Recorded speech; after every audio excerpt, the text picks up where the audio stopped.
안녕하세요. 광교공입니다.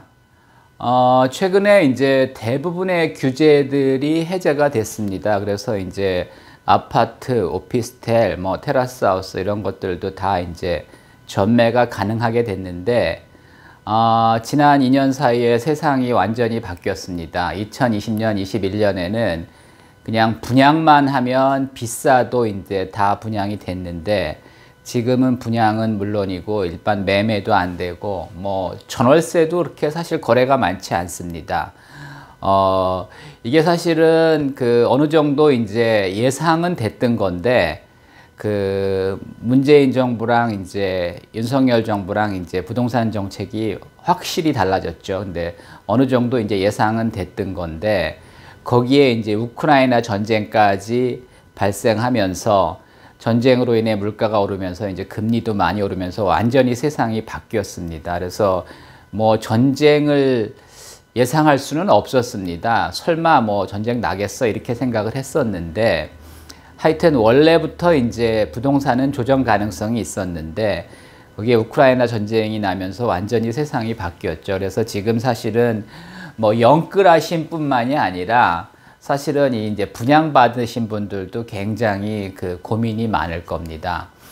영끌하신 분들은 제가 볼 때는 이제 금리만 문제인 거죠. 그래서 영끌하신 분들은 한 1, 2년만, 지금부터 앞으로 한 1년 정도만 잘 버티면 금리는 내려갈 수도 있고 이제 부동산 가격도 안정될 수가 있습니다. 그래서 오히려 큰 문제는 없다고 생각이 됩니다. 지금 당장 이자를 많이 내야 되니까 이제 힘들 수 있지만 앞으로 1년 정도만 잘 버티시면은 큰 문제는 없다고 봅니다. 근데 이제 제가 볼 때는 오히려 이제 분양받으신 분들이 더 문제가 크다고 생각을 합니다. 아파트는 대개 이제 정부에서 분양가를 규제하기 때문에 그렇게 고가 분양한 아파트가 별로 없습니다.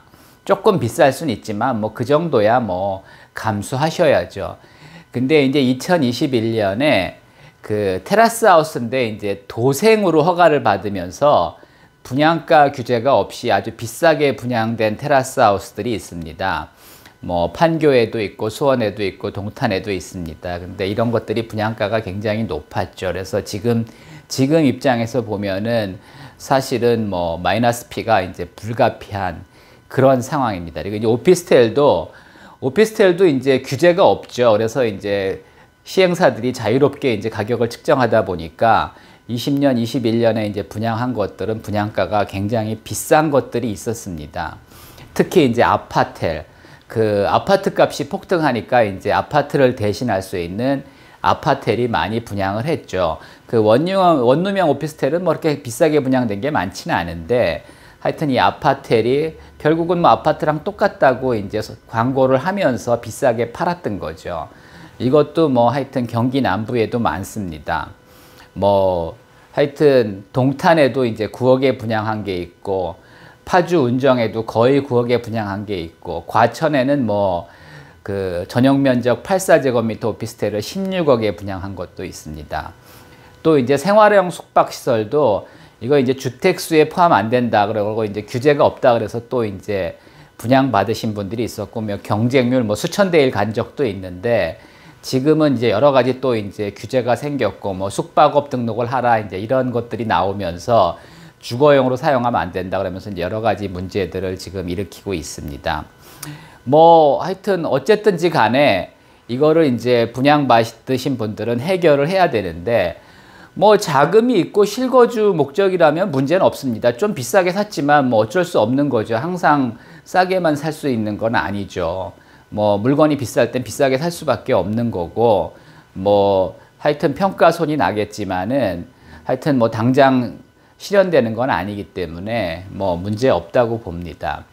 근데 이제 문제는 자금도 없는 상황에서 투자 목적으로 이제 일단 분양 받아보자. 이제 당시에는 선당 후곰이라는 말이 유행을 했습니다. 선 당첨되고 나중에 고민해 보자. 그래서 이제 선당 후곰이라는 말이 이제 유행이었는데 사실 이런 분들이 꽤 있죠. 근데 이런 분들은 지금 사실은 이미 실패한 투자입니다. 그래서 실패를 인정하고 손절매 해야지 이거 어떻게든지 그냥 살리려고 그 애를 쓰다가 사실은 더 큰 손실이 날 수밖에 없는 그런 상황입니다. 그래서 이제 뭐 제가 뭐 이런 거 나쁘게 얘기해서 저한테 이익되는 거 없습니다. 근데 이제 여러분들한테 이제 솔직히 말씀드리고 도움을 드리려고 하는 겁니다. 뭐 이거 저한테 가져와서 뭐 전매해달라 이렇게 하실 분들 거의 없다고 봅니다. 그 다음에 이제 자금이 안 되니까 이제 분양권을 포기하고 싶으신 분들이 있는데 뭐 이게 사실은 분양권 포기가 쉽지가 않습니다. 일단은 사실은 중도금을 대출받아서 낸 거거든요. 그래서 이제 중도금을 내면 이게 이제 계약 해지가 마음대로 안 되죠. 그리고 이제 그 시행사에서 분양사에서 해준다고 하더라도 이 중도금 대출을 해결해야 됩니다. 여러분은 지금 중도금 대출 돈을 받아본 적이 없죠. 왜냐하면 은행에서 바로 이제 시행사나 뭐 신탁사나 건설사로 돈이 들어간 거죠. 하지만 대출은 여러 번 이름으로 돼 있는 겁니다. 그래서 중도금 대출을 해결해야 되는 거죠.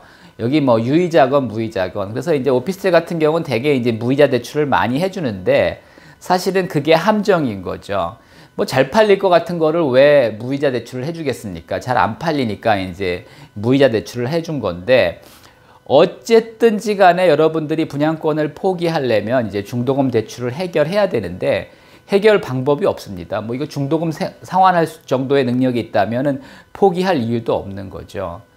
방법은 그냥 지금 이제 분양권 전매가 가능하니까 과감하게 싸게 전매해야 가능합니다.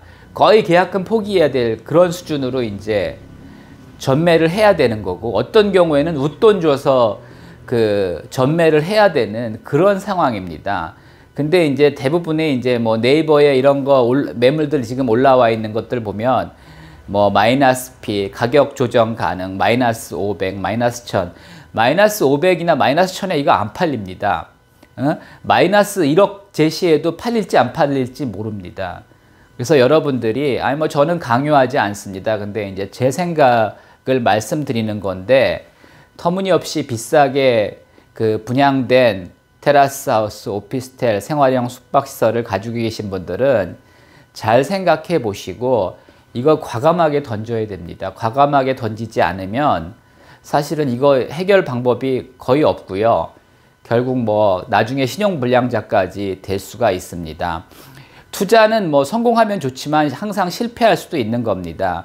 제 생각에는 빨리 인정하고 손절매 하시는 게 바람직하다고 생각합니다. 참고하시기 바랍니다.